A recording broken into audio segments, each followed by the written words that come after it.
કદાચ વડીલ લોકો બેઠા હોય તો મારી વાત સાથે સંમત થઈ શકે છે. 1970 પહેલા બ્લડ પ્રેશરની નોર્મલ ડેફિનેશન કેટલી હતી?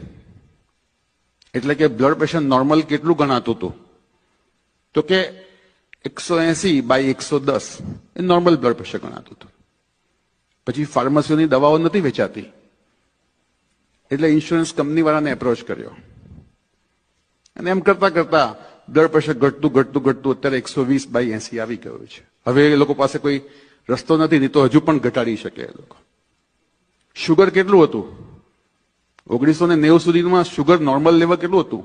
તો કે જમ્યા પછીનું 180 ને ભૂખ્યા પેટનું લગભગ 130-40 ની આસપાસ. તો એમાં પણ એવી રીતના જ થયું. તો મારું કહેવું એવું છે કે રોગોથી નહીં પરંતુ ડાક્ટરોથી સાવધાન, એ મારું સૂત્ર છે. એમાં કોઈ ડાક્ટર મિત્ર હોય તો માફ કરજો, હું પણ પોતે જ ડાક્ટર છું. આજકાલનો વ્યવસાય એવો થઈ ગયો છે કે ડાક્ટર લોકો ઇન્સ્યોરન્સ આપે છે એટલે દવા લખી નાખે છે. કેમ?